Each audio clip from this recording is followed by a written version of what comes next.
ladies and gentlemen, making his way to the ring, here is the defending champion, introducing David Tua.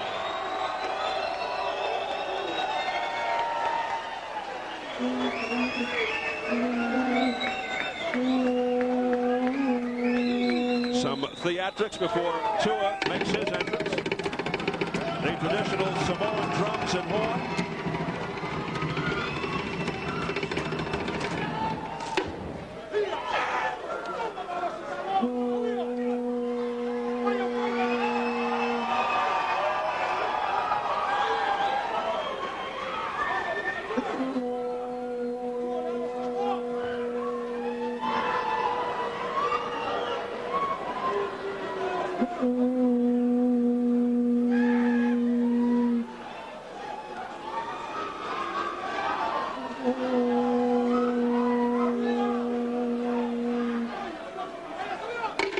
The blowing of the horn indicates a warning of danger for Tua's opponent. And the traditional Samoan drums, a form of communication among Samoan people used in times of peace and war.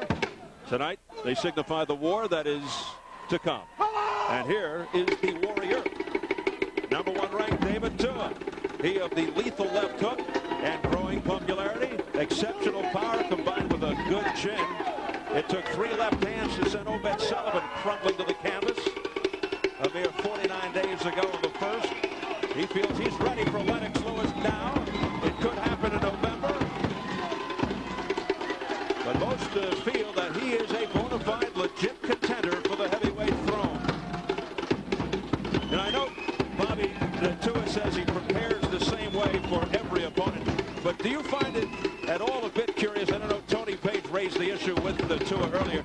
But here in his final tune-up before a mandatory with a big guy like Lennox Lewis, that Tua is fighting someone close to his own size. You know what? Last fight he had, a guy 6'3", 6'3.5", with a good jab, Obed Sullivan. Fight didn't go a minute. I don't think it's real relevant.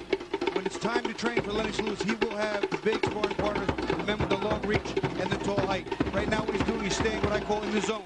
Staying focused, staying sharp, being active, being productive. I don't think this particular fight's going to matter one bit. All right. Let's size him up as we check out the tail of the tape. Tua 4 years younger, big contrast in height for the first fight. Tua and Daniels even at 5'10". Daniels with the 4 inches in reach. At Wednesday's weigh-in, Tua down almost 10 pounds from his career high last fight. Still outweighed Daniels by about 24 pounds. And the key rules for these marginal titles: no standing 8, no 3 knockdown. A fighter cannot be saved by the bell in any round. If an accidental headbutt occurs before the end of the 4th, it's a no contest. After the end of the 4th, we go to the cards. So here at the Grand Ballroom at the Regent in Las Vegas, getting set for our main event, David Tua versus Robert Daniels. The official introductions from our ring announcer, the classy Jimmy Lennon Jr.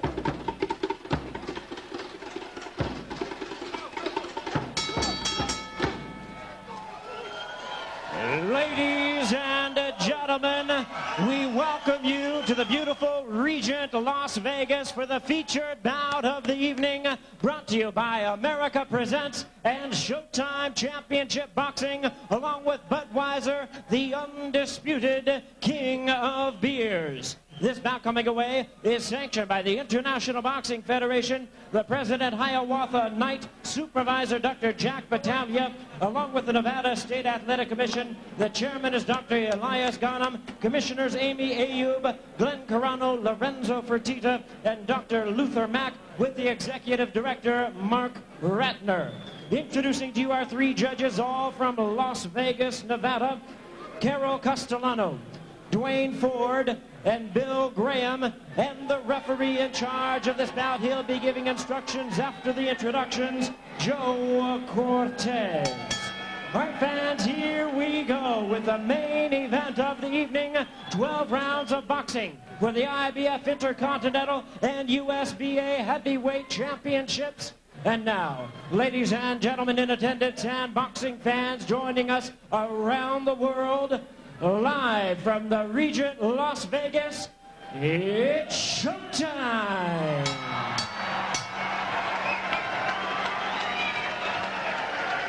Introducing Introducing to you first, ladies and gentlemen, the challenger on my left. Fighting out of the blue corner, entering the ring wearing purple trunks with yellow trim. Hailing from Miami, Florida, he weighed in at 219 pounds. With a record of 39 wins, 4 losses, 1 draw, and 1 no contest, he has 32 wins coming by way of knockout. Ladies and gentlemen, here is the former WBA Cruiserweight Champion of the World, introducing Robert Preacher Man Daniels. And his opponent across the ring is the defending champion on my right, fighting out of the red corner, wearing black trunks with white trim, fighting out of it, representing South Auckland, New Zealand. He weighed in at 243 1/2 pounds. His record stands at 36 wins, 1 loss, with 31 big wins coming by way of knockout. Currently ranked the #1 heavyweight contender in the world by both the IBF and the WBC. Ladies and gentlemen, here is the hard-hitting IBF Intercontinental and USBA heavyweight champion. He is known as the Tua-Man, introducing David Tua.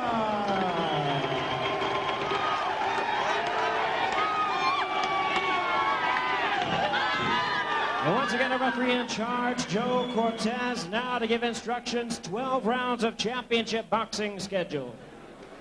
All right, gentlemen, this fight is for the Intercontinental IBF heavyweight title and the USBA championship. I expect a good, clean fight. Obey my commands at all time. Remember, guys, I'm fair, but I'm firm, understand? Touch him up.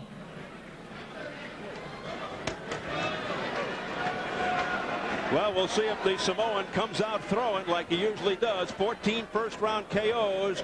While the opposition might be questionable, Tua calls this the most important fight of his career. It's the last assignment before the fight for the world titles with Lennox Lewis. Daniels, not overly fast, can be lazy, can be outquick, which could be a major problem versus a guy like Tua. With Tua, all it takes sometimes is one punch. But just for the record, Daniels never down.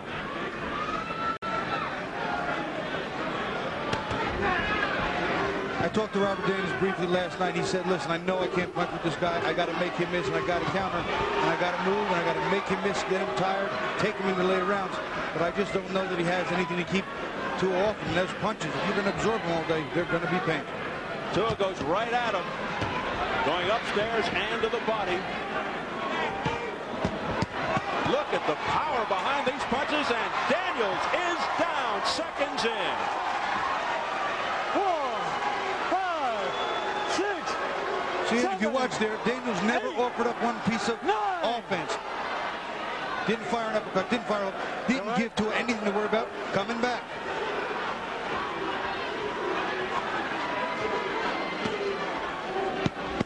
Around the 38-second mark of the first round, Daniels took a knee. All right, bring it up. Tua comes out like he always comes out, swarming. Daniels needs to use more foot movement and step around, jab, and fire. He can't just stand with his back on the ropes. Tua will maul him. He said he's got to move to his left, use the jab angles, don't get caught on the ropes, but a rugged start for Daniels. Look at those tree stumps for legs for David Tua. Tua again, wailing away with uppercuts, the forgotten punch. Going to the body. Daniels isn't making him worry. Tua can just punch when he wants to punch, not punch when he doesn't feel like it. Daniels not making him pay for anything. Daniels, a human punching bag, not showing any movement, standing right in front of Tua and getting benched. We approach the final minute of round one. Can Daniels make it out of the first round?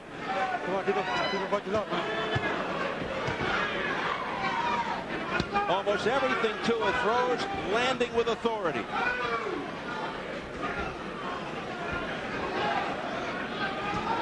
There's that left uppercut that gets through the defense. A little left hook there by Daniels finally. Tua almost looks like he's taking his time now and just having a gym workout. Daniels isn't making him pay for anything.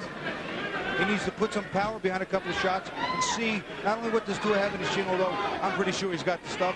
When I saw him like Ibiabuchi, not only was I impressed with the way Ibiabuchi looked, but it was because of that fight. I know how good Tua is, that I know just how good Ibiabuchi is. Oh, top. Come on, keep him up, man. Keep him up. Keep him up. A little cautioning from Joe Cortez to David Tua to keep the punches up. As we head for the bell, Daniels survives the opening round, but he did go down early.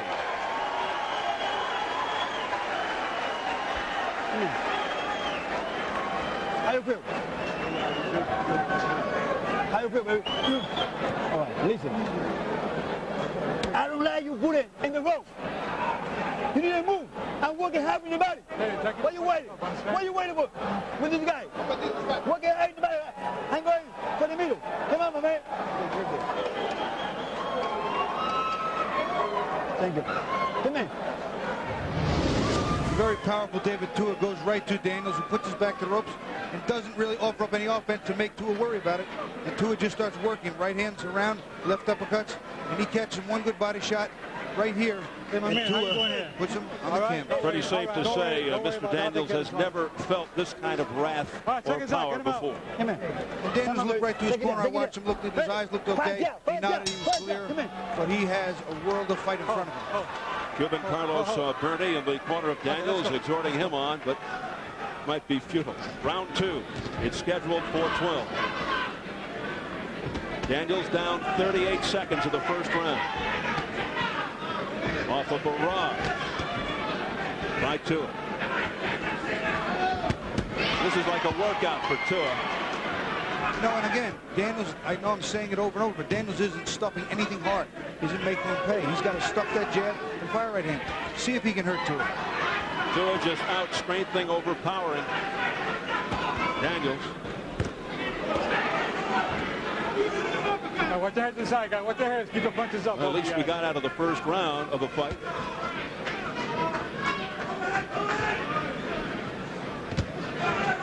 There, Daniels threw an overhand right with a little mustard on it. He needs to do more of that. Take a shot. Put himself in a position to get some damage done of his own. Tua's manager, Kevin Barry, said they're pretty close to a signed deal with Lennox Lewis. They'll work out the final details starting August 1st. Oh, big right uppercut to the jaw by Tua. Another one. Tua hurt him with that right uppercut. Daniels down once again for the second time in 2 rounds. 4, 5, Gets up quickly. 6. You see in his eyes, they glazed over a little bit. That right uppercut really caught him well. Cortez asking Daniels how you feeling. Just a quick nod of approval by Daniels, but he can't be feeling too good. And Tua not showing that he's in any hurry. Taking his time, waiting in behind a light jab, not really pressing the issue. Yeah, this is a lot more patient than we've seen him. It's a lot more patient than I'd be, I'll tell you right now. Again, those spiraling right uppercuts are getting into the chin of Daniels. He said he was working on those uppercuts in training. There, Daniels did come off the ropes with a nice left hook, didn't land, but he needs to do more of that. Tua fought 65 rounds in the last 5 weeks in preparation.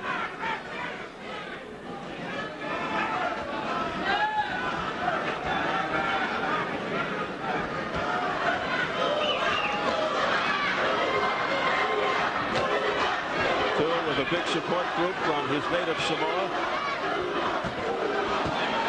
Pounding shots to the head by Tua with the left hand. Double left uppercut by Tua, very powerful. You can watch him bend his knees and dig and turn in with that 240-plus pounds. Daniels trying to answer back, but again to no avail. Tua just smiles at him. Final seconds of the second round. Daniels has been down twice in the first 2.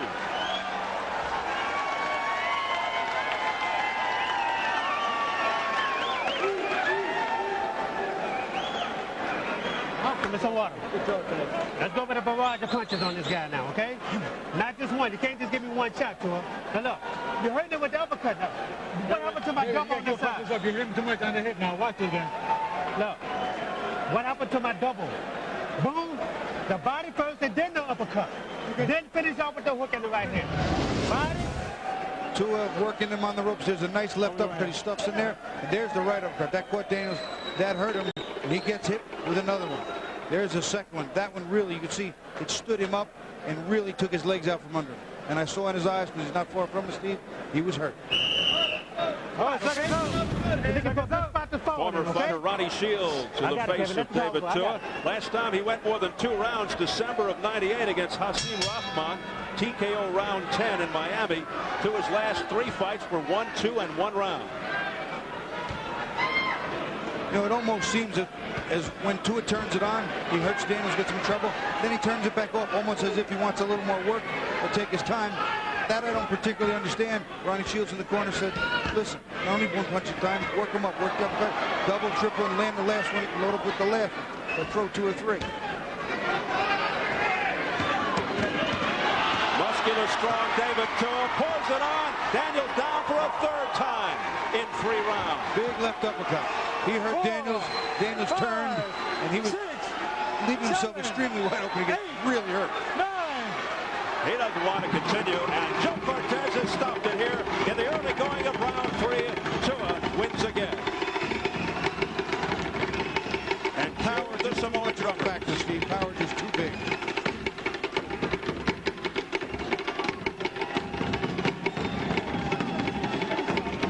Well, 25 of his 32 knockouts now in 3 rounds or less for David Tua. They keep lining them up, and Tua keeps knocking them down. His latest casualty, Robert Daniels, went down 3 times inside 3 rounds. Not exactly what you could label as stiff competition, with Daniels coming in off a long stretch of inactivity. His previous fight, a defeat, clearly not in the same class strength-wise as David Tua. Not many are. As Tua drums up another victory. Continues to make it abundantly clear Lennox Lewis is in his direct sights. David Tua goes to 37-1 with 32 KOs, makes it 10-0 with 9 knockouts since his only defeat to Ike Ibeabuchi in 1997. And he maintains his #1 ranking, and for what it's worth, remains the IBF Intercontinental and USBA heavyweight champion.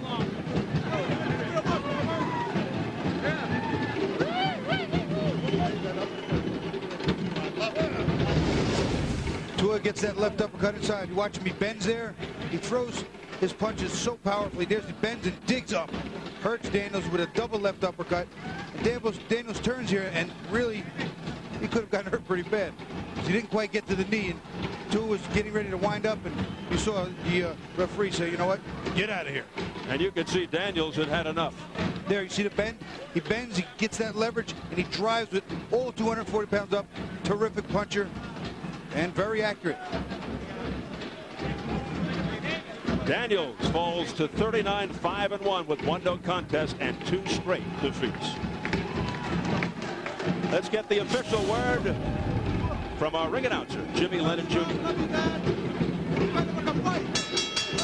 Ladies and gentlemen, we have the time. 47 seconds in round number 3. Our referee in charge, Joe Cortez, reaches the count of 10. He's the winner by way of knockout and still champion, the Tua man, David Tua. The tranquil, soft-spoken, but very businesslike David Tua adds another W.